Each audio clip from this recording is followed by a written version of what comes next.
তোমার ছুঁড়ে ফেলা বাস্তবতাকে কুড়িয়ে নিয়ে আবারও পথ চলা শুরু করব অচেনা গন্তব্যে। ভিড়াবো তরিয়ে সমুদ্র পাড়ি দিয়ে এই বিশ্বাস বুকে নিয়ে। অষ্টপ্রহর পাড়ি দিয়ে 1 শতাব্দী পর দেখা হলে তোমার বাস্তবতাকে ফিরিয়ে দেব স্মৃতিসিক্ত চিরকুটে পুড়ে। আমি মাহমুদুল্লাহ রিয়াদ বলছি। একবার স্মৃতিচারণ করে দেখো পুরনো দিনের ইতিকথায় তোমার ছুঁড়ে ফেলা বাস্তবতা। 16 বছর আগে দেশের হয়ে 84 নং ওডিআই ক্যাপটা মাথায় নিয়ে অভিষেক হয় মাহমুদুল্লাহ রিয়াদের। বাঙালি বড়ই আবেগী জাতি। মাঝে মাঝে নিশ্চিত পরাজয়ের সামনে দাঁড়িয়েও সে হৃদয়ে লালন করে কোনো এক বীর বেশি রাজপুত্রের আগমনের অব্যক্ত স্বপ্ন। রূপকথার গল্পের মতো যিনি নিশ্চিত পতনের মুখ থেকে তুলে নিয়ে লিখবেন বাংলাদেশের বিজয়োপাখ্যান। বড় মানুষেরা হয়তো নিজেকে প্রমাণের জন্য সবসময় বড় মঞ্চের জন্যই অপেক্ষা করে। সেই 2011 বিশ্বকাপ ঘরের মাঠে ইংরেজদের সহজে পরাজিত করার দৃশ্যপট পাল্টে যায় যখন দ্রুত বাংলাদেশ উইকেট হারায়। যে কয়জন দর্শক তখন মাঠে ছিলেন, অসম্ভব কিছু দেখার চেয়ে বোধহয় টিকিটের টাকা উসুল করাই ছিল তাদের উদ্দেশ্য। কারণ এই মাত্র 8ম উইকেট হারানো দলটির যে আরও 57 রান প্রয়োজন। তবে দর্শকদের সমর্থন হারালেও দমে যাননি একজন। হারার আগে হারব না এই মনোভাব নিয়ে সেদিন ইংরেজ বোলারদের মুখোমুখি হয়েছিলেন সেই বীর। ধ্বংসস্তূপের ভেতর দাঁড়িয়ে গেয়েছিলেন সৃষ্টির গান। শফিউলকে সাথে নিয়ে রচনা করেছিলেন ইংরেজ বধ কাব্য। তিনি আর কেউ নন, মাহমুদুল্লাহ রিয়াদ, দ্য সাইলেন্ট কিলার।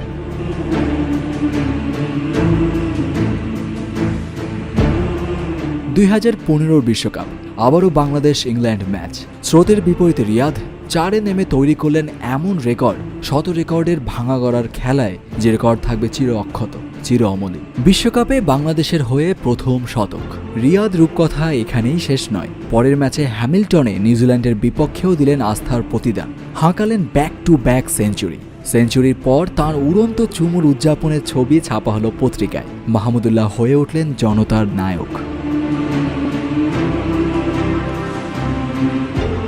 এরপর 2017 চ্যাম্পিয়ন্স ট্রফি, মুখোমুখি বাংলাদেশ নিউজিল্যান্ড।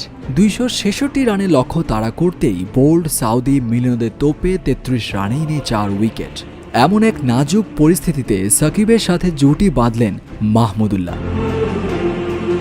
টিভির সামনে উপস্থিত বাংলাদেশি সমর্থকেরা হঠাৎ আবিষ্কার করল নিশ্চিত পরাজয় ভেবে যে ম্যাচ থেকে তাঁরা মন ফিরিয়ে নিয়েছিলেন, সেই ম্যাচেই জয়ের দ্বারপ্রান্তে বাংলাদেশ। ভুল করেননি সাদা বলের ক্রিকেটে নিজের 3য় সেঞ্চুরিটা তুলে নিতে যোগ্য ফিনিশার। সাকিব রিয়াদের জোড়া শতকে প্রথমবারের মতো চ্যাম্পিয়ন্স ট্রফির সেমিফাইনালে বাংলাদেশ।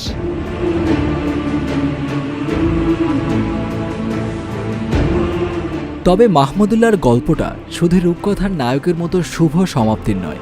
দেশের অন্যতম সেরা ফিনিশার হয়েও ব্যর্থ হয়েছেন কিছু গুরুত্বপূর্ণ ম্যাচে, বেশ দৃষ্টিকটুভাবেই।